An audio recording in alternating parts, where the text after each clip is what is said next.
La bande-annonce de Superman Legacy, le nouveau film sur l'homme d'acier, a enfin été dévoilée. Ce teaser regorge de détails, de références et de curiosités intéressantes. C'est ce dont nous allons parler ici.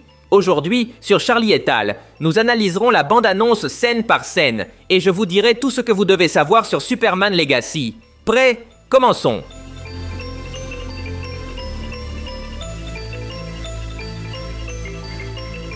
La bande-annonce débute avec Superman tombant dans une zone glacée. Il semble gravement blessé, et sa position fait référence à l'iconique mort de Yamcha dans Dragon Ball Z.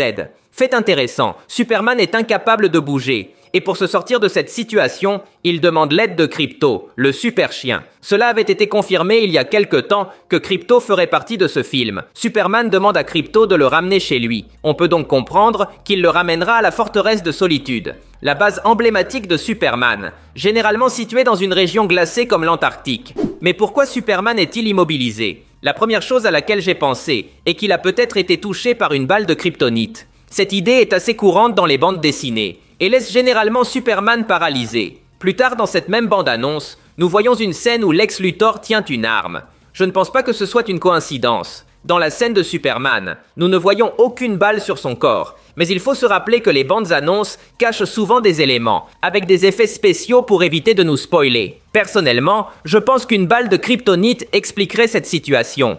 On nous montre quelques scènes de Clark Kent travaillant comme reporter au Daily Planet. Comme on peut le voir, l'apparence de Clark est très différente de celle de Superman. C'est peut-être la première fois qu'un acteur parvient à créer une différence aussi marquée entre sa version de super-héros et sa version civile. Nous sommes également présentés à Lois Lane, qui regarde Clark avec suspicion. Quelque chose d'important s'est produit, et elle sait que Superman est impliqué. La scène me fait penser que dans ce film, Lois ne connaît pas l'identité secrète de Clark, mais qu'elle la soupçonne depuis longtemps. C'est pourquoi elle l'observe autant. Dans des scènes ultérieures, on les voit s'embrasser, donc le film se terminera probablement avec Clark révélant son identité. Et les deux formeront un couple. Voici maintenant la première apparition de Jimmy Olsen dans les bandes dessinées. C'est un jeune reporter qui soutient Clark et Lois. Il apparaît brièvement dans la bande-annonce, mais des photos de lui ont déjà été publiées, ce qui nous permet d'apprécier davantage son apparence finale. Dans ces scènes du Daily Planet, il cache un détail assez important. Jimmy Olsen, Lois Lane et Clark tiennent tous des journaux et lisent une histoire importante. Si nous zoomons sur cette nouvelle, nous lisons le texte suivant. Il est écrit que quelque chose appelé le marteau de Boravia a causé une grande destruction dans la ville.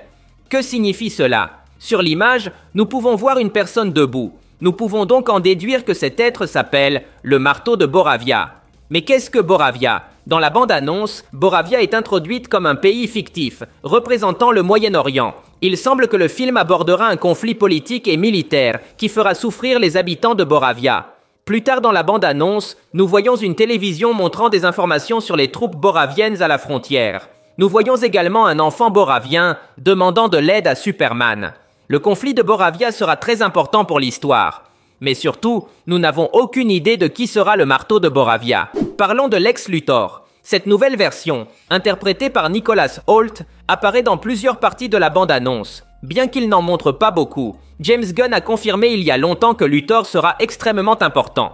Petite anecdote, l'acteur Nicholas Hoult a révélé il y a quelque temps qu'il avait auditionné pour Superman et faisait partie des 3 finalistes. Mais au final, il n'a pas obtenu le rôle et est resté en tant que Luthor. La bande-annonce dissimule bien Lex Luthor, mais il est responsable de presque tout ce qui est montré à l'écran. Je vais tout expliquer dans les points suivants. Dans cette scène, Superman se bat contre une figure en costume noir. Ce personnage apparaît très brièvement, mais nous savons qu'il s'agit d'Ultraman. Grâce à des photos de tournage, nous pouvons voir le personnage en entier. Ce méchant sera l'un des principaux rivaux de l'histoire, bien qu'il n'aura probablement rien à voir avec la version des bandes dessinées. Dans les comics, Ultraman est une version de Superman, venant d'un autre univers. Cependant, dans le film, la rumeur dit qu'il sera un clone de Superman, créé par Lex Luthor. Ce méchant aurait les mêmes pouvoirs et forces. C'est pourquoi sur la photo, nous voyons comment il a maîtrisé l'homme d'acier. Nous voyons ici un personnage blanc regardant la caméra. Il s'agit de Métamorpho, un héros de DC, créé il y a plus de 60 ans. Il a le pouvoir d'altérer son corps et de le transformer en n'importe quel élément du tableau périodique. Il peut se transformer en vapeur ou en eau et peut également créer des armes avec ses membres. La bande-annonce ne montre pas grand-chose de Métamorpho, mais il y a une scène où Superman se trouve dans les bureaux d'un endroit appelé Stag Industries. Dans les bandes dessinées, ils ont créé Métamorpho, donc cette scène avec Superman est probablement liée à sa création. Nous passons à une scène où Superman serre son père, Jonathan Kent, dans ses bras. Les deux semblent très bouleversés, ce qui nous laisse penser que quelque chose de grave s'est produit. Si je devais deviner, je dirais qu'il est arrivé quelque chose à Martha Kent, la mère de Superman. Dans les bandes dessinées, il est assez courant que le père de Superman meure de cause naturelle. Cela sert à lui apprendre une leçon sur le fait qu'il ne peut pas sauver tout le monde. Cette idée a été utilisée de nombreuses fois dans les films et les séries. Mais il serait intéressant que la version de James Gunn inverse cette idée, et que ce soit Martha qui décède. Cela expliquerait la scène. Dans cette image, Superman pleure la mort d'un robot. Mais qu'est-ce que cette machine? Le robot est l'un des gardiens classiques de la forteresse de solitude. Nous avons vu ces robots dans les bandes dessinées et les animations, mais jamais dans des films en prise de vue réelle. Cette scène indique que la forteresse de Superman sera attaquée pendant le film. Nous voyons ici une scène d'un enfant levant un drapeau de Superman. L'image fait référence à la photo classique des soldats avec le drapeau américain. Rien d'étonnant, puisque Superman était initialement considéré comme un symbole de patriotisme. Cependant, il y a une différence importante. L'enfant dans l'histoire n'est pas américain, mais vient de Boravia, un pays fictif représentant le Moyen-Orient. Il semble que le film transmette un message sur le fait que Superman n'est pas seulement un symbole pour les États-Unis, mais pour la planète entière. Voici le premier aperçu de Green Lantern, Guy Gardner. Dans cette scène, Superman est hué par plusieurs personnes, et Green Lantern utilise ses pouvoirs pour sceller les portes, afin que personne ne puisse entrer. Nous ne savons pas grand-chose d'autre sur cette scène, mais elle est probablement liée à la création de Métamorpho, comme je l'ai mentionné plus tôt. Green Lantern est joué par Nathan Fillion, un ami proche de James Gunn, qui est apparu dans de nombreux films de ce dernier. Nous l'avons vu dans Guardians of the Galaxy et The Suicide Squad. Rappelons que James Gunn aime donner des rôles à ses amis et à sa famille, chaque fois qu'il le peut. La bande-annonce met également en avant Hawkgirl. Nous voyons plusieurs courtes scènes de son personnage. Elle est interprétée par Isabella Merced, que nous avons récemment vue dans le film Alien Romulus. On ne nous en dit pas beaucoup sur elle, mais il est implicite qu'elle travaille aux côtés de Green Lantern et Mr. Terrific. Tous trois font partie d'une équipe de héros qui s'opposeront à Superman à divers moments de l'histoire.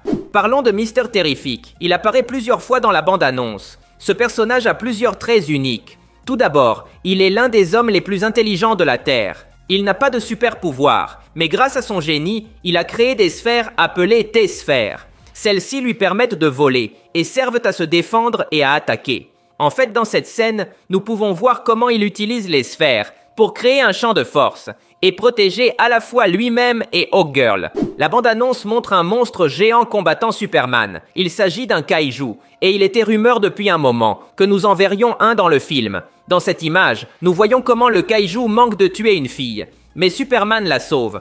On ne nous donne pas beaucoup de contexte sur la créature, mais des fuites nous donnent quelques indices sur son origine. Une liste supposée de jouets de Superman Legacy a été révélée il y a quelque temps. Cette liste mentionnait une figurine de Lex Luthor avec un bébé kaiju. Jusqu'à présent, les fuites se sont avérées vraies, donc je crois que Luthor sera responsable de la création du kaiju dans le film. La bande-annonce montre également que le kaiju peut cracher du feu, ce qui relie à cette scène finale du trailer. Ici, nous voyons Superman émerger des flammes pour s'envoler dans le ciel. Cela me fait penser que pendant le combat contre le kaiju, Superman sera en train de perdre et devra s'envoler vers le soleil pour recharger son énergie. Peut-être pourra-t-il vaincre le kaiju d'un seul coup en tombant du ciel. C'est tout pour aujourd'hui. Si vous avez aimé la vidéo, cela m'aiderait beaucoup que vous laissiez un like. Ce serait légendaire. De plus, n'oubliez pas de vous abonner pour voir plus de vidéos comme celle-ci. Merci de m'avoir écouté. Je m'appelle Charlie et on se voit dans le futur.